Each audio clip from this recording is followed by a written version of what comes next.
Pinagtatawanan ng taong bayan tuloy ang tanong ng mamamayan sa kanila, sino ba ang sangkot sa 1.4 trillion pesos na iskandalo ng pangungulimbat, pandurubo, pangungurakot at pandarambong sa kaban ng bayan? Si Vice President Sara Duterte ba o sila Bongbong Marcos Jr. at Martin Romualdez? Siyempre, hindi nila masasagot yon sapagkat yun po ang kanilang patron saints. Ang kanilang padrino ay si Marcos at si Romualdez. At ang kanilang mga pagkilos, ang kanilang mga diskarte na muling makapag-recover, makapagbalik ang kanilang organisasyon at makapagasik ng lagim ang pumupundo si Marcos at si Romualdez. Hindi nga sila hinahabol, sabi ko, ng AFP at PNP dito sa urban operations nila. Pinababayaan na lamang sila at namamayagpag sila.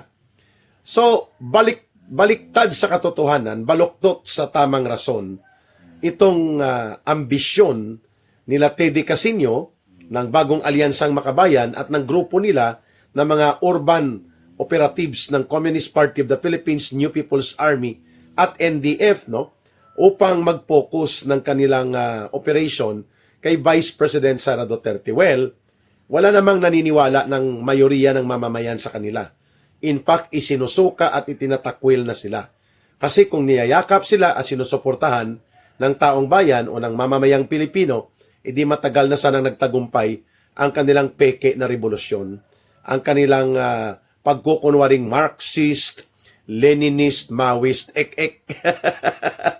Subalit, nakakapamerwisyo, sapagkat alam natin may numero pa na kontrolado nila ang bilang ng mga kongresista ni Marcos at ni Romualdez. Si Budget D, puppet yan ni Martin Romualdez at ni Marcos eh.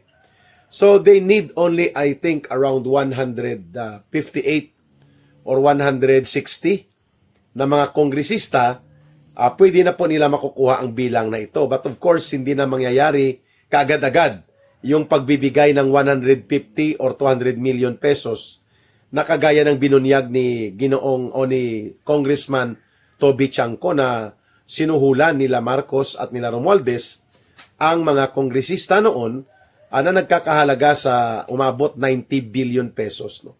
Bagamat wala pang budget collection noon para punduhan, nagkaroon na ng letter of parang notice na mapupunduhan at maibibigay ang 150 million pesos.